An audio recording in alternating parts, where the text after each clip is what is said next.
अस्सलाम वालेकुम जी। Score board के साथ मैं अरसलान होकर हाजिर खिदमत हूँ। बड़ी बड़ी खबरें होंगी, आप देख रहे हैं और सुन भी रहे होंगे, सोशल मीडिया पर चल रही हैं कि कौन लीक कर रहा है, ड्रेसिंग रूम की खबरें कहाँ से आ रही हैं, ड्रेसिंग रूम में ऐसा हो गया, ड्रेसिंग रूम में वैसा हो गया, शाहीन और बाबर की लड़ाई हो गई, और ये सारी मन गढ़ंत खबरें। ये जितनी खबरें आप सुन रहे हैं ये सब मन गढ़ंत है, कुछ नहीं। ड्रेसिंग रूम में किसी भी किस्म की कोई लड़ाई नहीं हुई।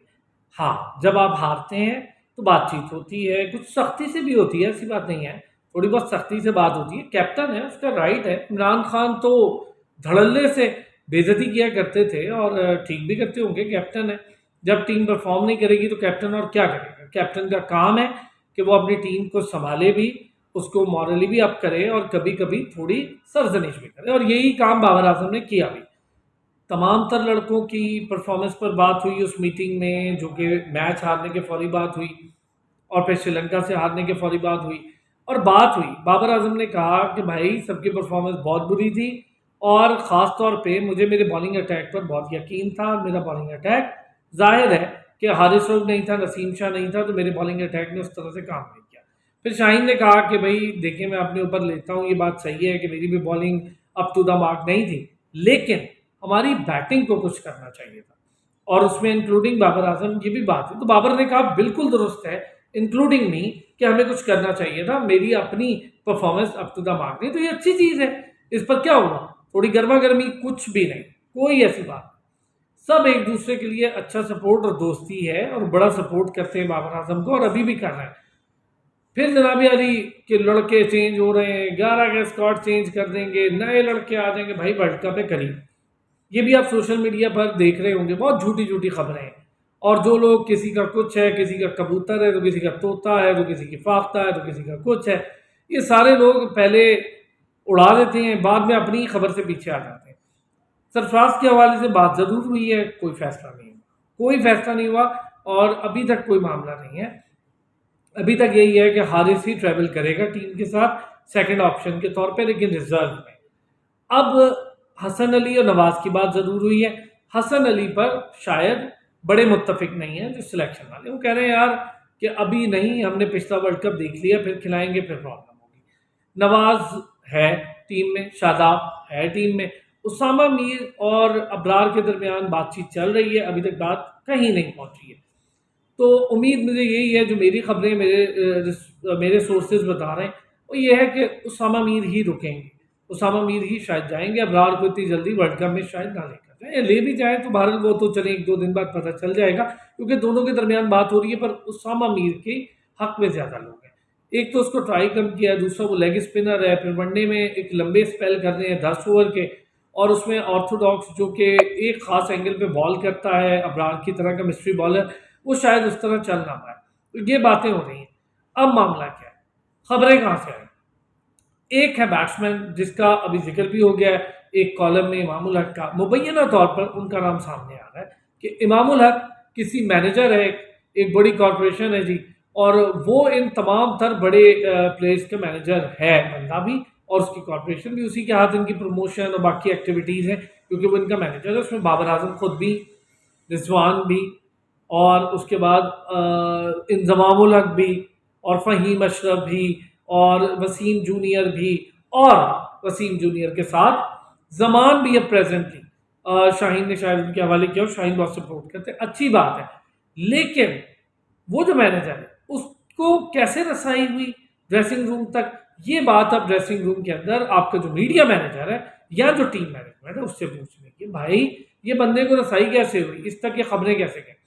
पीसीबी ने ये सारे इकदाम कर लिए, इसकी खोज लगा ली, फौरन एक्टिव हुआ पीसीबी, उसने ये सारा मामला फौरन के फौरन निपटाया, और नाम आ गया सामने। अब इमामुल हक के लिए फिर जाहिर है कि इंजमामुल हक को कहा गया, उन्होंने समझाया भी, बात भी हुई। अब क्या हुआ, इमाम ने किस तरह से बात बताई और आगे से कैसे बेची गई, चूंकि वो जो मैनेजर साहब हैं वो ये कर रहे हैं कि खबर बेच देते हैं और उसके शायद पैसे पकड़ लेते होंगे, झूठी सच्ची। अब कौन है जो तस्दीक करेगा? तो तस्दीक हुई तो पता चला भाई ऐसा कुछ हुआ ही नहीं है, ये सब झूठी खबरें। इस हद तक बात अब वहां से खबर आ रही है। अब देखें आप कि बाबर आजम अपना बेस्ट फ्रेंड समझते हैं, बड़ा क्लोज उनकी दोस्ती आ रही है इमाम के साथ। क्या इमाम को ये बात ठीक थी कि अगर तो उनका काम है, क्योंकि अभी मुबैना तौर पर है, लेकिन नाम आया एक कॉलम में लिख दिया सलीम खालिक साहब ने ये नाम दी। तो क्या ये बात दुरुस्त थी? और ये खबर भी आपको बताऊं मेरे पास 3-4 दिन से थी और मैं इसकी तस्दीक कर रहा था, फिर जैसे नाम आगे बढ़े तो मैं आया हूँ, जल्दबाजी नहीं की मैंने भी इस मामले में, ताकि आप तक भरपूर खबर है। तो ये मामला है बाबर आजम को इस मौके पर अगर अपने ही घर का भेदी लंका ढाए तो बड़ी गलत बात होगी। या आप कैप्टन भी नहीं बन सकते, आप टीम का हिस्सा बाबर से बड़ा नहीं है। बाबर वो आदमी है जी, आप लाख इख्तलाफ करें, कुछ भी कहें, उसकी कैप्टनसी पे बात करें, टीम पाकिस्तान के अंदर अगर किसी की मुस्तकिल जगह है तो वो सिर्फ बाबर आजम है। अब बाबर आजम को कैप्टन रहना है, वर्ल्ड कप सर पे है, कैप्टन रहेगा, कोई कुछ नहीं होने जा रहा। एक बिल्कुल खबर ये है जो आ रही है मुसद्दिका इत्तलात कि वाइस कैप्टन की तब्दीली शायद हो जाए, और वाइस कैप्टन तब्दीली में लगता यूं है, खबरें ये बताती हैं, मैं अभी तक अपने सोर्स से इसकी बात करूंगा, कंफर्म नहीं करूंगा, लेकिन उम्मीद है कंफर्म हो जाएगा। पर सोर्स ये मेरा कह रहा है कि शाहीन शाह अफरीदी वाइस कैप्टन होने जा रहे हैं टीम के वर्ल्ड कप के लिए, और शायद ये फैसला हो चुका होगा। बाकी सरफराज की बात अभी डन नहीं है, और जो बाकी चीज़ें मैंने बताई हैं वो अभी तक कोई चीज़ डन है नहीं। तो अब मामला देखते हैं कि किस तरफ जाते हैं, कैसे जाते हैं। लेकिन ये जो सारी खबरें ये आप तक पहुंचाने का मेरा मकसद ये था कि जो झूठी खबरें इस वक्त ज़ेरे गर्दिश है सोशल मीडिया पर, उस पर ना जाएं, बल्कि प्रॉपर बात सुने कि कौन क्या कर रहा था, कैसे कर रहा था। इमाम की भी सरजनिश हुई भी है और बात भी हो रही है, और अब ये भी देखा जा रहा है कि टीम मैनेजमेंट में वो कौन है जो इनको रसाई दे रहा था मैनेजर साहब को, यहाँ तक कि वो इतनी खबरें लीक कर दें, उससे भी अब पूछगछ का सिलसिला जारी है। दूसरी तरफ जो हमारे मीडिया हेड है बीसीबी के, उनकी एक मुबैना वीडियो आ गई थी, श्रीलंका में वो एक जुआ खाना में थे, स्ट्रिप क्लब में थे, उनसे भी बातचीत हुई, और उनके हवाले से आपको बता दूं, एक शो का उन्होंने जमा करवाया, उसका जवाब उनको शोकॉज दिया गया, उसका जवाब आया फारूक कालसन साहब, उन्होंने कहा मैं खाना खाने गया। तो भाई खाना खाने आप चले गए, जुआ क्लब में आपको ले देकर वही मिला, और वहां पर आप जो इशारे कर रहे हैं जिस टेबल की तरफ, वहां पर जुआ हो रहा था। क्या बातें कर रहे हैं आप?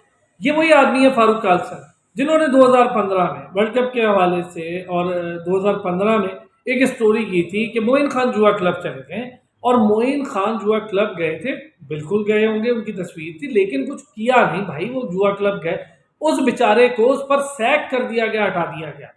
इनकी स्टोरी थी ESPN के लिए। देख लें फिर, अल्लाह की लाठी बेआवाज है, घूम फिर कर आ गई आप तक, और फिर आप देख लें कि अपने खोदे घड़े में आप खुद भी गिर गए। तो ये है जी आज की बड़ी बड़ी खबरें।